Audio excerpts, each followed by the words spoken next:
Alhamdulillahi wa kafa wa sallallahu wa sallam wa baraka ala nabiyina Mustafa wa ala alihi wa ashabihi al-mustakmilina syarafa amma ba'd.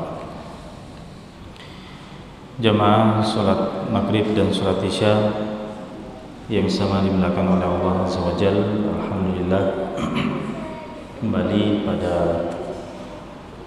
kesempatan yang berbahagia ini kita bermajelis sebagaimana biasanya, memanfaatkan waktu antara maghrib dan isya untuk saling mengingatkan, saling menasihati dalam pembahasan kita, pembahasan fikih ibadah, di mana pembahasan kita yang terakhir masih tentang zakat. Kita sudah menyelesaikan pembahasan tentang zakat hasil pertanian, di mana ini adalah zakat harta yang kedua setelah sebelumnya, yaitu zakat hewan ternak. Kemudian yang kedua adalah zakat hasil pertanian. Dan pada kesempatan yang berbahagia ini kita akan masuk pembahasan yang baru, yaitu zakat emas dan perak. Zakat emas dan perak. Baik. Pertama jemaah sekalian, apa definisi daripada emas dan perak? Kalau dalam bahasa Arab, emas dan perak ini disebut sebagai nakdun, sebagai nakdun atau nakdain, atau dua alat pembayaran atau alat tukar. Maka jemaah sekalian, semua alat pembayaran hari ini, begitu juga alat pembayaran, alat tukar yang berlaku saat ini, mau itu koin, mau itu uang kertas, maka termasuk dalam pembahasan kita. Mata uang apapun itu, selama dia bernilai sebagai alat tukar, maka termasuk dalam pembahasan kita. Walaupun kita membahas secara khusus zakat emas dan perak, maka mata uang apapun, mau itu rupiah, mau itu dolar, mau itu ringgit, mau itu rial, maka semuanya masuk. Dan wajib dibayarkan zakatnya nanti kalau syarat-syaratnya terpenuhi, syarat-syarat wajib nanti ada kita sebutkan insyaallah.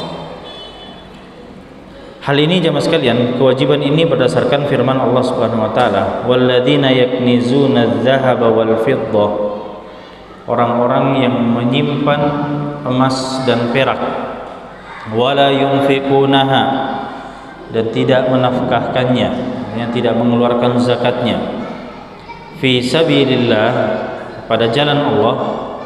Maksudnya di sini adalah zakat. Fabashirhum bi'adzabin alim, maka beritahukanlah kepada mereka bahwa mereka akan mendapatkan siksa yang pedih. Maka ini merupakan dalil wajibnya zakat emas dan perak. Begitu juga dalam hadis yang diriwayatkan oleh Al-Imam Al-Baihaqi, ma min sahibi dhahabin wala fiddah, tidaklah seorang itu memiliki emas dan perak, la yu'addi minha haqqaha, tidak mengeluarkan atau menunaikan hak-haknya, maksudnya tidak mengeluarkan zakatnya, illa idza kana yaumal qiyamati sufihat lahu safaihu min nar, kecuali nanti hari kiamat dia akan disetrika dari api. Fa uhmiya 'alaiha fi nari jahannam fayuqwa biha jambuhu. Maka nanti di hari kiamat emas peraknya itu akan dijadikan sebuah setrika, maka dia akan disetrika. Disetrika apanya? Pinggangnya, wajabinuhu, ya, dan ubun-ubunnya, kemudian wadhahruhu, ya, termasuk punggungnya. Kullama baradat, setiap kali dingin badannya yang disetrika itu, setiap kali dingin, uidat lahu, diulang lagi.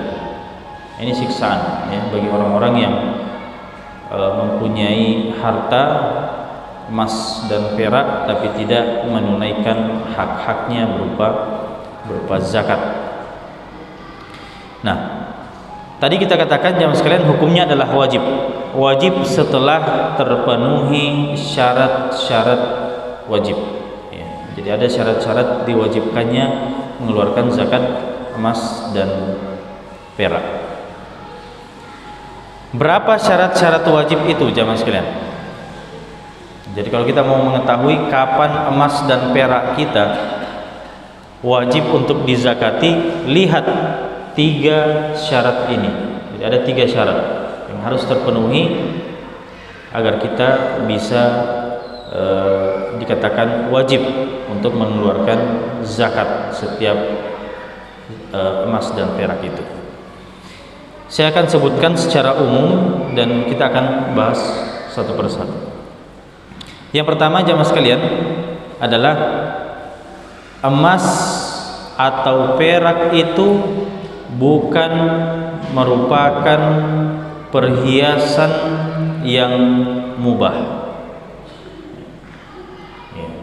Saya ulangi, emas atau perak itu bukan berupa perhiasan yang mubah.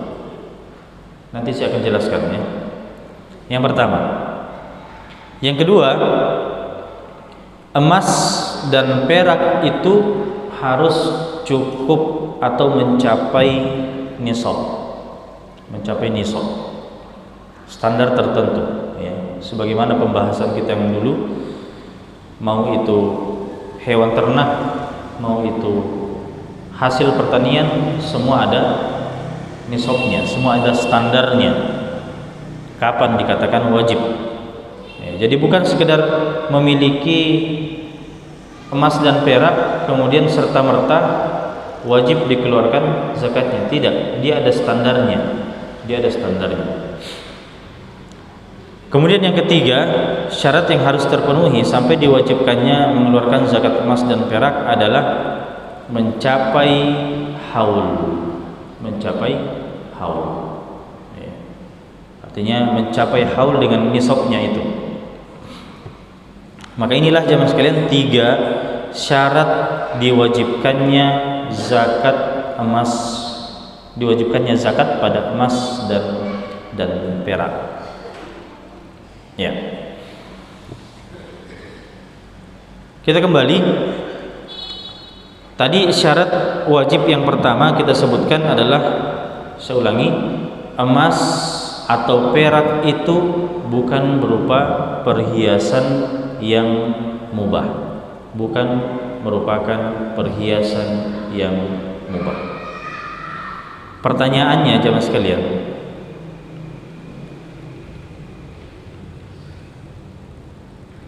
apa yang dimaksud dengan mubah? Ya, atau sebelumnya, ya, kita katakan tadi emas atau perak tersebut bukan berupa perhiasan, bukan berupa perhiasan. Berarti jamaah sekalian dipahami, kalau dia adalah perhiasan, ya, kalau dia adalah perhiasan berarti tidak dizakati. Kalau dia adalah perhiasan. Dan apa maksudnya perhiasan? Apakah maksudnya adalah bentuknya bentuk cincin, bentuknya bentuk gelang, kalung? Bukan itu yang dimaksud. Yang dimaksud di sini adalah yang dipakai sebagai perhiasan. Jadi walaupun misalnya bentuknya cincin, gelang, kalung, tapi dia tidak pakai, sebagai perhiasan, dia simpan sebagai tabungan, maka kita katakan inilah yang wajib dizakati. Adapun yang dipakai sebagai perhiasan, maka ini hukumnya adalah tidak wajib zakat di dalam mazhab Syafi'i. Masalah ini memang ada khilafiyah di kalangan para ulama. Sebagian ulama memandang tetap wajib zakat, ya, tetap wajib zakat emas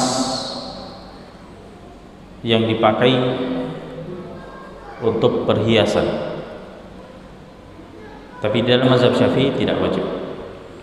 Ya, artinya kalau kita mau keluar dari ranah khilaf, perbedaan pendapat di kalangan para ulama, ya kita menunaikan zakatnya.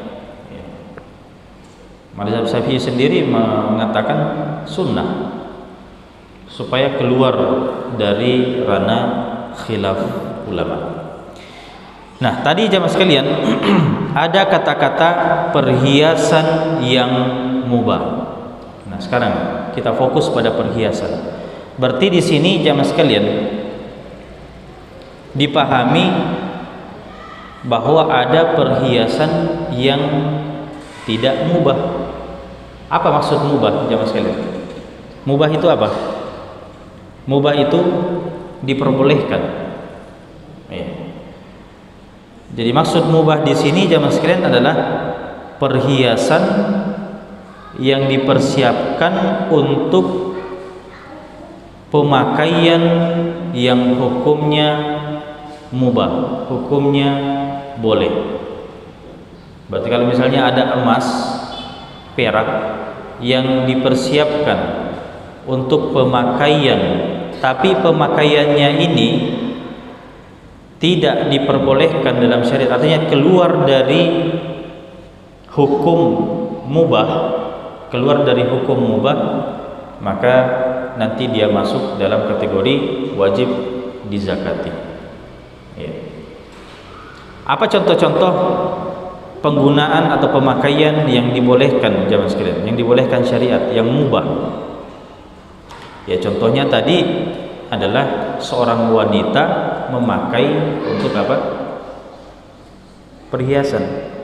Ya. Itu kan boleh seorang wanita memakai emas.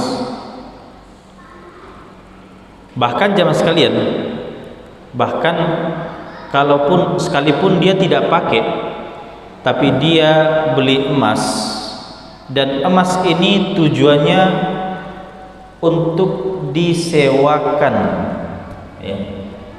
Dia punya emas, dia beli, persiapan untuk apa? Disewakan. Orang-orang sewa untuk dipakai apa?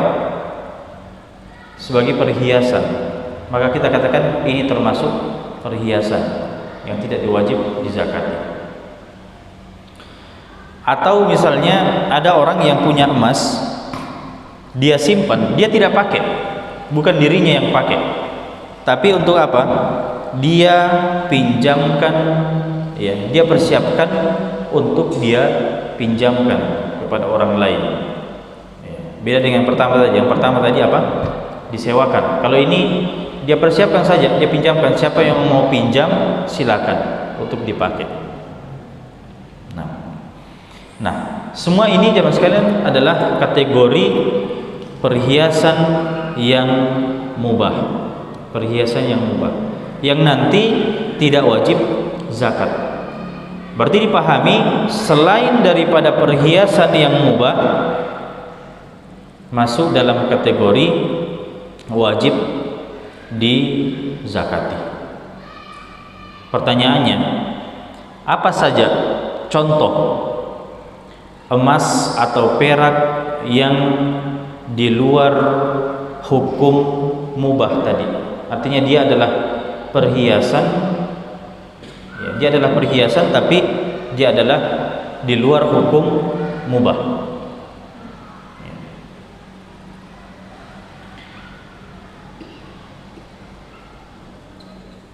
Yang pertama jamaah sekalian, di sini ada tiga, ya. Di sini ada tiga contoh perhiasan yang sudah keluar dari hukum mubah. Berarti termasuk di dalamnya jamaah sekalian adalah perhiasan yang tidak dipakai.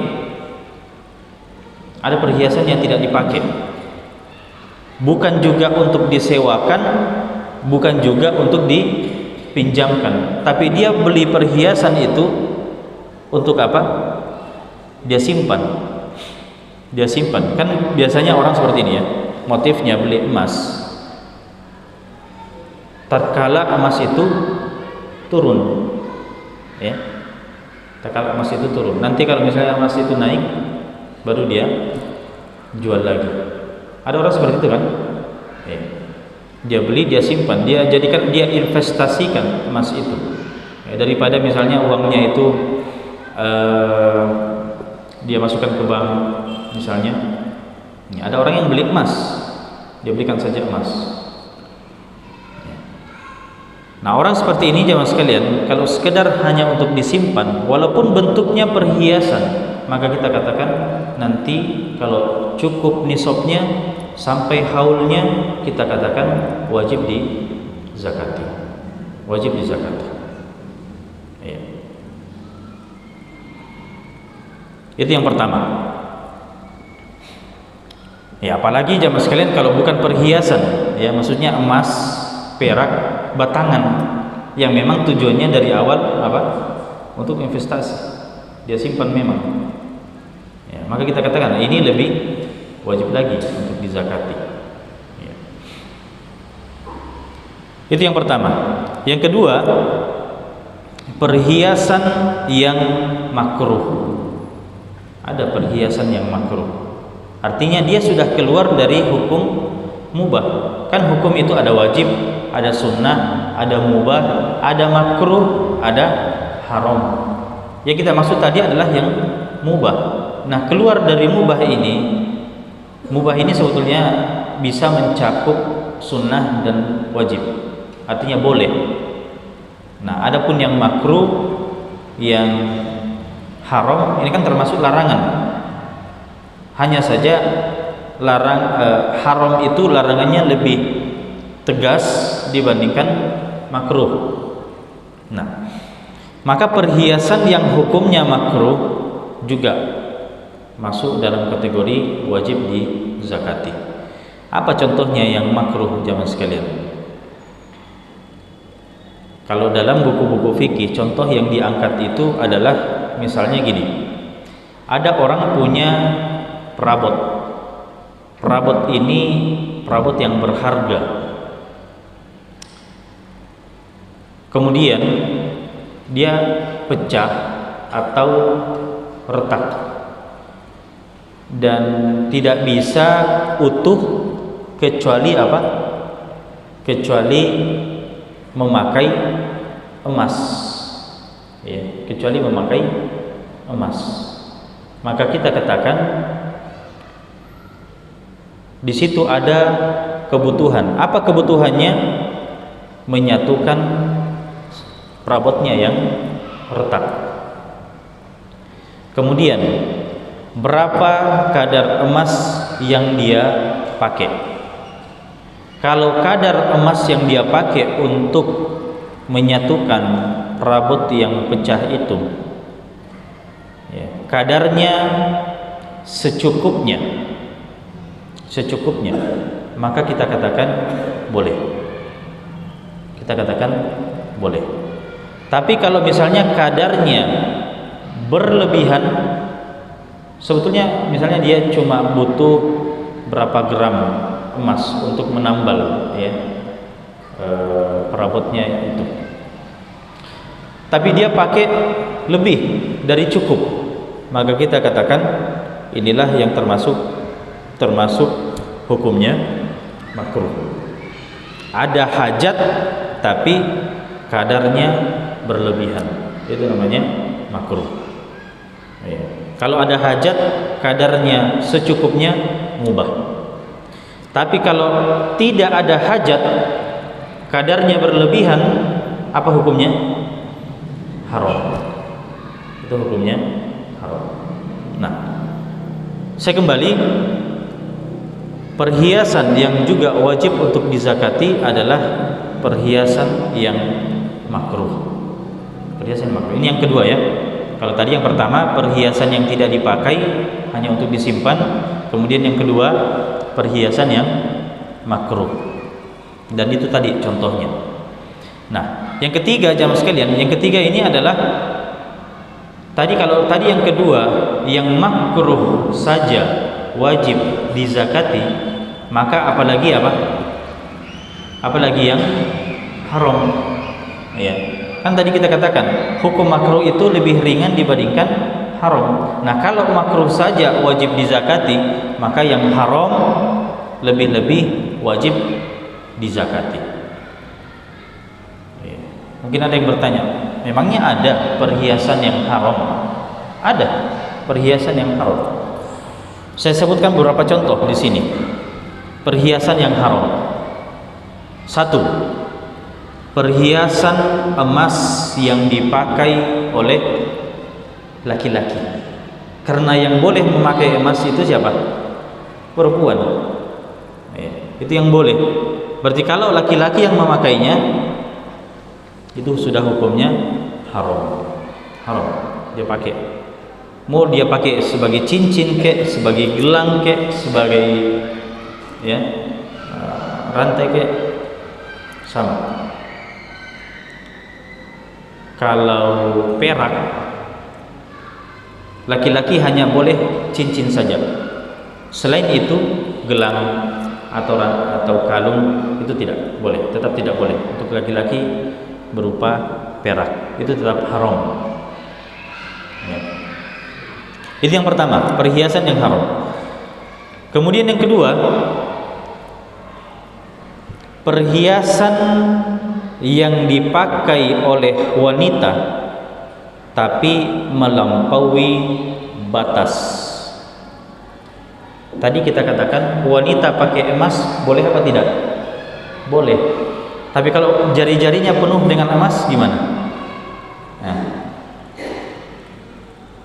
dia pakai semua emasnya. Dia katakan, ya tadi Ustadz bilang kalau dipakai tidak wajib zakat. Ya sudah, saya pakai semua.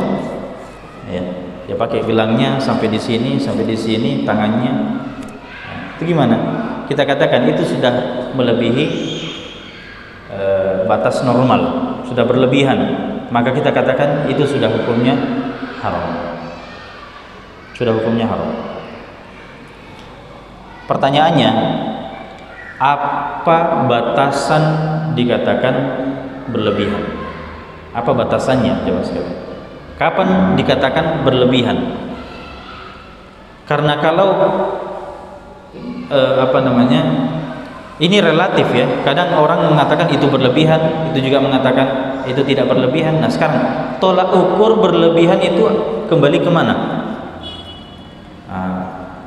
Dobit daripada berlebihan di sini, batasannya jamaah sekalian adalah jika melebihi batas ukuran urf. Berarti dikembalikan kemana? Urf. Urf itu apa? Kebiasaan. Dikembalikan kepada kebiasaan. Kebiasaan apa? Kebiasaan atau urf perempuan di daerah itu di zaman itu, di daerah itu, di zaman itu. Berarti di sini jamaah sekalian,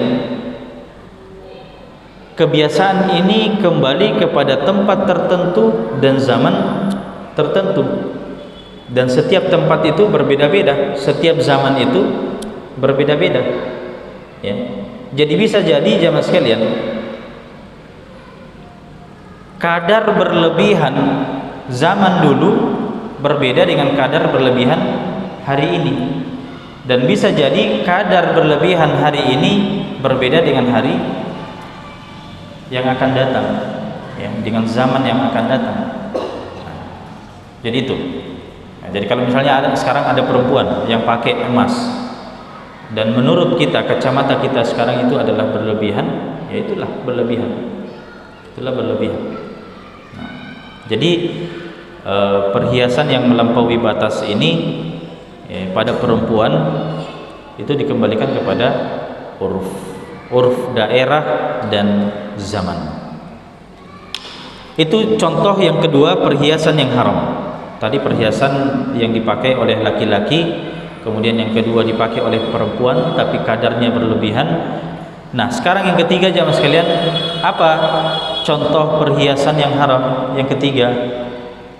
Yaitu perhiasan yang menyerupai bentuk-bentuk berhala. Ya. Kalau misalnya ada emas, walaupun dia disimpan, ya, kalau disimpan jelas wajib zakat ya. Maksudnya dia perhiasan dipakai oleh wanita misalnya, tapi bentuknya apa? Bentuk berhala. Bentuknya bentuk berhala. Maka kita katakan ini adalah haram dan tetap wajib dizakati. Ya. Nah.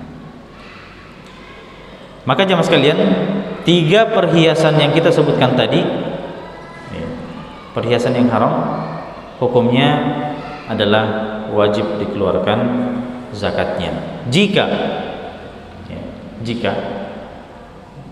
mencapai nisab dan haul. Mencapai nisab dan haul. Baik. Mungkin ada yang bertanya jamaah sekalian, bagaimana dengan harta-harta yang lainnya, harta-harta berharga yang lainnya? Kan masih banyak ya, simpanan-simpanan selain emas dan perak. Bahkan mungkin harganya lebih mahal daripada emas dan perak. Contohnya apa? Batu-batuan ya, mutiara atau apa? Kristal atau apa ya?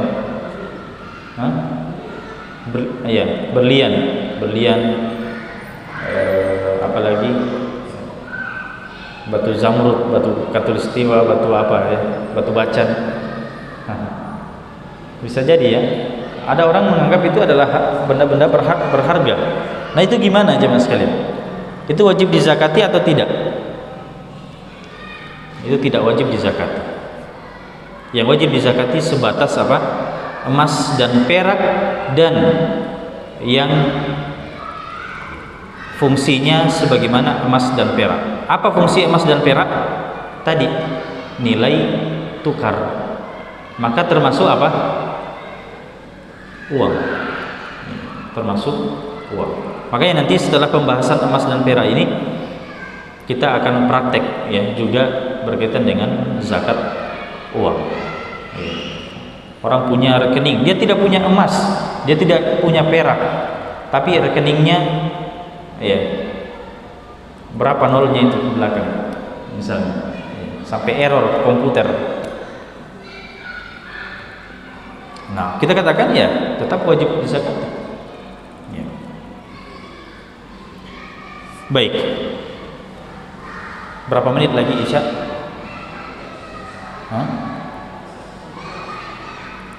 Di sini saya mau membahas syarat wajib yang kedua, yaitu nisab.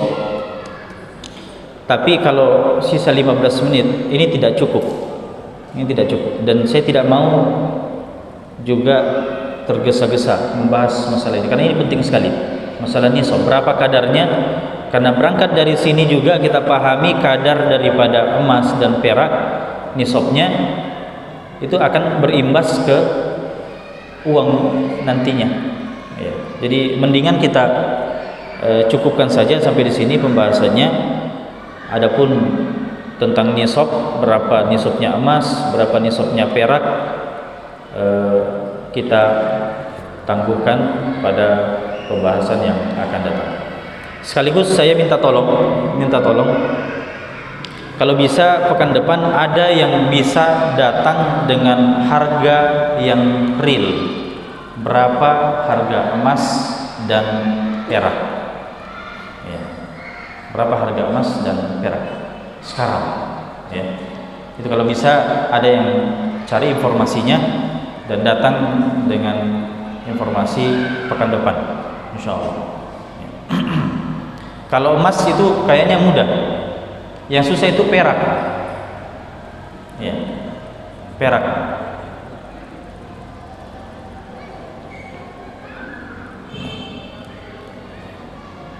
Bagaimana dengan perunggu? Kan biasanya kalau medali-medali itu ada medali emas, ada medali perak, ada perunggu. Perunggu gimana jemaah sekalian? Wajib zakat apa tidak? Tidak. Yang wajib ada. Saya juga belum pernah lihat perunggu. Itu perunggu apa? Hah? Kayak tembaga ya? Kayak tembaga. Atau yang mirip-mirip dengan itu semuanya. Nikel atau aluminium. Nah, di sini ada ahli aluminium. Gimana? Aluminium ada zakatnya, mau ditimbang? Tidak, dia tidak ada zakatnya. Iya. Nanti kalau dia jadi tabungan baru ada zakatnya, insyaallah. Baik, sekiranya cukup itu dulu jamaah sekalian pembahasan kita. Kita lanjutkan insyaallah pekan depan. Sisa waktu kita bisa manfaatkan untuk diskusi. Ya, kami persilakan.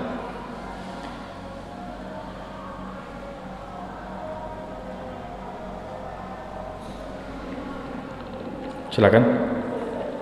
Ya. Apa? Ya, laki-laki haram pakai emas. Baik. Apa? HP-nya pakai emas. Casingnya.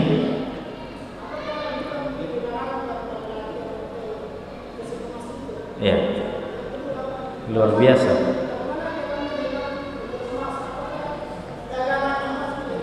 Nah. Baik.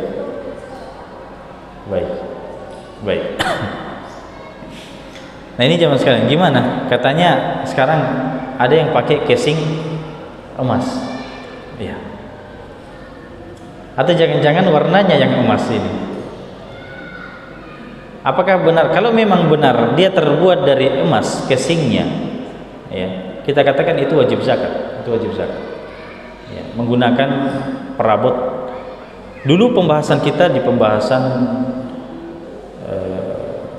masih pembahasan toharoh kalau tidak salah dulu, ya kita sudah pernah bahas itu bahwa penggunaan emas mau itu sebagai perabot itu pun tidak boleh, ya, tidak boleh digunakan sebagai gelas, dipakai sebagai piring, ya apalagi kalau casing seperti itu tidak boleh. Yang dibolehkan itu penggunaan emas ada beberapa dibolehkan. Di antaranya, dan ini berlaku bagi laki-laki dan wanita, sebagaimana dalam kisah sahabat, hidungnya putus, dia hilang hidungnya dan dia disambung pakai emas, dia pakai hidung emas. Termasuk jamaah sekalian gigi emas, ya biasanya ada orang seperti itu pakai gigi emas. Itu gimana hukumnya? Hukumnya boleh pakai gigi emas, baik laki-laki ataupun wanita. Yang ketiga yang dibolehkan juga adalah unmula, jari tangan. Kalau ada yang terputus jari tangannya dan tidak ada yang bisa menggantikan kecuali apa? Emas, boleh. Itu cuma 3 saja yang dibolehkan. Selain itu tidak. Nah, apa tadi yang kedua? Penjual emas. Itu gimana aja mas sekalian? Penjual emas itu, apakah dia keluarkan zakatnya zakat emas dan perak, ataukah dia keluarkan nanti zakat perdagangan? Kan dia penjual ya, dia bisa pilih salah satunya, bisa memakai zakat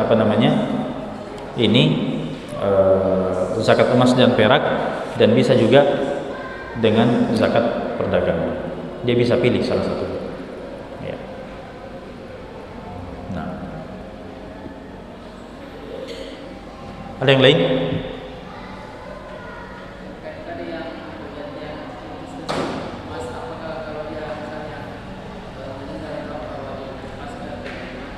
Oh ya, kalau dia pakai, ya organ tubuhnya ada misalnya yang pakai emas ya, gigi. Nah, itu gimana jemaah? Kalau dia meninggal dunia, apakah dilepas Kalau bisa dilepas, dilepas. Kalau dia tidak bisa lagi, tidak masalah.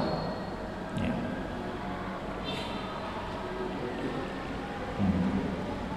Kalau misalnya dilepas itu membahayakan, bisa merusak organnya, kita katakan tidak wajib untuk dilepas. Ya. Ada yang lain?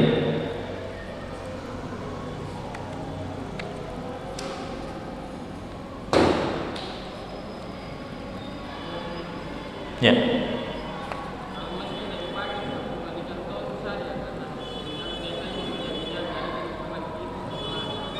Emasnya tidak dipakai, cuma dikantongi saja.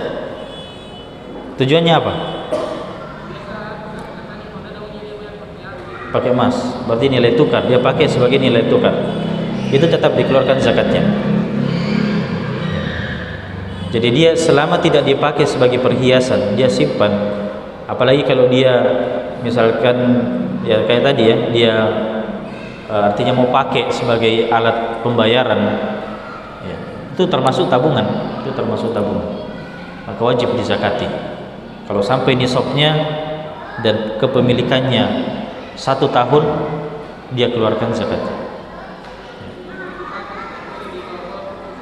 Dia tidak masalah, dia bawa-bawa, dia tinggalkan. Tapi kalau dia pakai sebagai perhiasan, maka itulah yang wajib dilihat dulu. Kalau wanita dia pakai, dia tidak wajib zakat. Tapi kalau berlebihan, wajib zakat. Atau yang memakainya adalah laki-laki, maka wajib zakat. Ya. Nah,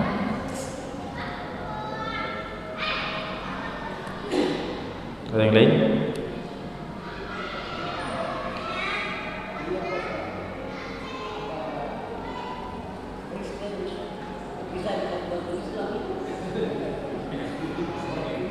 Ya. Bisa apa? Bisa dikasih masuk. Jelas. Bisa. Bisa dia.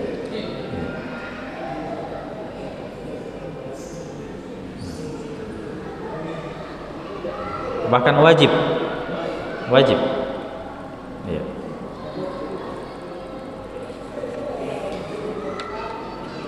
Ada lagi yang lain?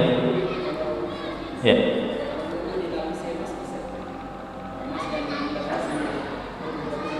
Emas betulan. Tetap tidak boleh. Tidak boleh. Ya. Tidak boleh. Kalau tadi casing HP saja tidak boleh, apalagi casing mobil.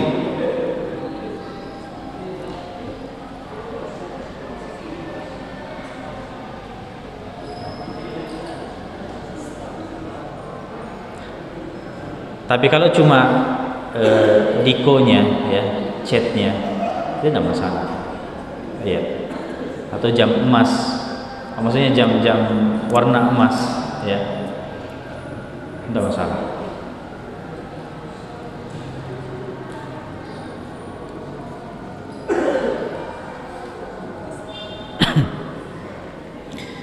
Oh iya, saya mau tanya, itu emas putih bagaimana? Ada ya, memang emas putih. Itu emas putih, emas ya. Dia emas, artinya bahannya sama dengan emas, cuma warnanya saja yang beda. Hah? Atau istilah Ji, kalau bahannya sama, benar-benar sama bahannya, hanya beda warna, kita katakan itu emas juga. Tapi kalau bahannya beda dan diistilahkan dengan emas putih, berarti tidak, bukan beda seperti itu. Kan sekarang juga ada istilah emas hitam. Apa itu emas hitam? Hah? Emas hitam itu minyak bumi. Minyak bumi itu kan bukan emas. Ya. Nah, cuma ini emas putih, saya tidak tahu ini hakikat apakah hakikatnya emas, hanya beda warna saja. Kalau hakikatnya sama, beda warna saja, kita katakan ya tetap emas. Ya. Sama seperti khamar. Khamar mau diganti namanya apa, topi miring, whisky apa, tapi tetap khamar, kan gitu. Nah, tapi kalau misalnya ini tiba-tiba ditulis di sini khamar, ya, apakah menjadikan hakikat ini menjadi khamar? Kan tidak. Ya.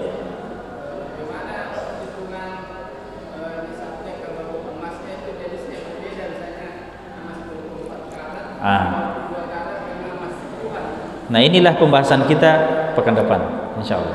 Ya, ini pembahasan kita. Ini masalah nisab ini. Nah, gimana kalau dia beda karatnya? Dia beda karatnya. Ya. Dia beli emas di Indonesia, saya tidak tahu emas di Indonesia gimana. 24 karat ya?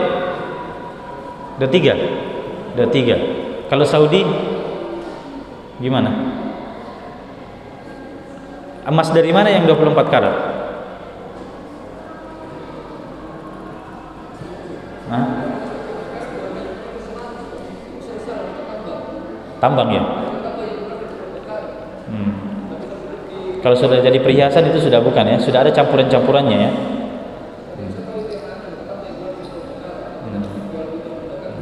Berarti emas batangan ya, emas batangan. Baik. Sudah masuk ya waktu Isya? Belum?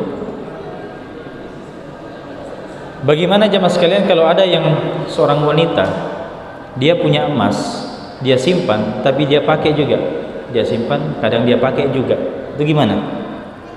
Ya kita lihat sebetulnya niatnya mau apa, ya. Kan bisa jadi, dan tidak mungkin dia punya niatnya itu sama, pasti ada niat yang lebih condong. Nah itulah yang kita tanya, niatnya sebetulnya beli emas dulu apa? Kalau investasi kemudian sekali-kali dipakai, ya tetap investasi namanya. Tapi kalau misalnya dia perhiasan, kemudian dia adalah hukum asal dia memang beli untuk sebagai perhiasan, ya. Tapi mungkin akan berubah pikiran kapan-kapan untuk mau jual, maka kita katakan itu tetap perhiasan. Tapi kalau misalnya perhiasan dan mau mengeluarkan zakatnya karena di sana ada pendapat yang mewajibkan, ya, karena kan saya tadi katakan ini masalah khilafiyah ya, ada ulama yang tetap mewajibkan zakat perhiasan walaupun dia perhiasan yang dipakai, maka kita katakan afdolnya, sebaiknya tetap dikeluarkan zakatnya. Untuk apa? Khuruj minal khilaf, keluar dari perbedaan pendapat ulama. Itu kan lebih aman kalau seperti itu. Baik, ya.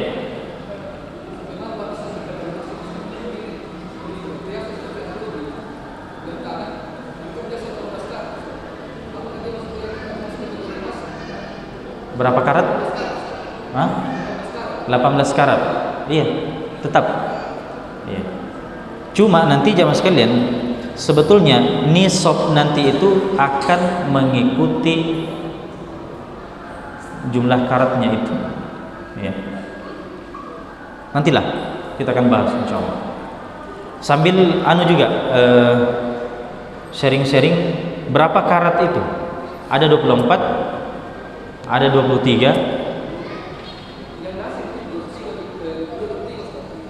20, ada juga 20. Ada 18 ya, iya 18. Kemudian 23, 22, 23 dan 24. Artinya 24 itu murni ya, tidak ada campurannya ya. Semakin dia kurang semakin banyak campurannya, gitu ya. Dan paling rendah berapa? 18. Baik. Nanti kita akan coba cari informasi tentang hal ini. Apakah semuanya diratakan nisabnya ataukah berbeda-beda? Nanti kita akan jelaskan insyaallah. Sudah azan kayaknya nih? Belum?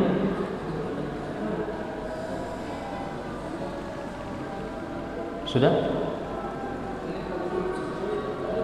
Belum? Iya, silakan kalau masih ada. Ada apa?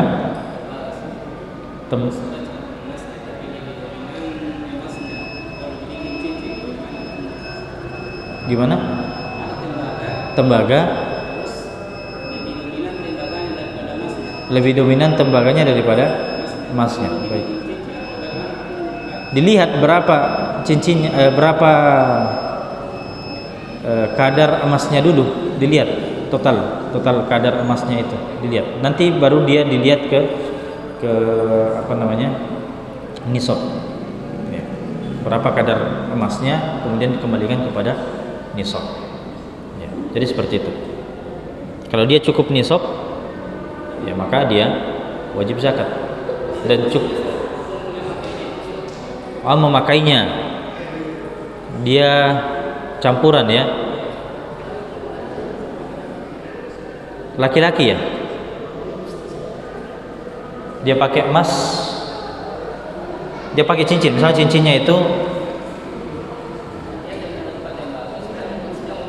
iya, tembaganya misalnya 60%, 40% emasnya, itu gimana? Itu tetap dikatakan memakai emas walaupun sedikit. Ya. Yang diberikan rukhsah memakai emas itu adalah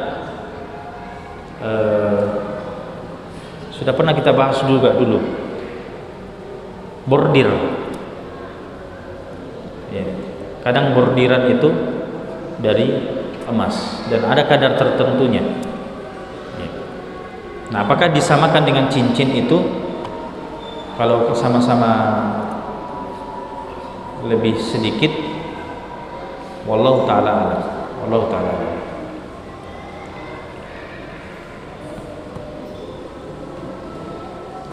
Sekian cukup. Barakallahu fikum wa jazakumullahu khairan wa sallallahu ala nabiyina Muhammadin wa ala alihi wasallam. Walhamdulillahirabbil alamin. Assalamualaikum warahmatullahi wabarakatuh.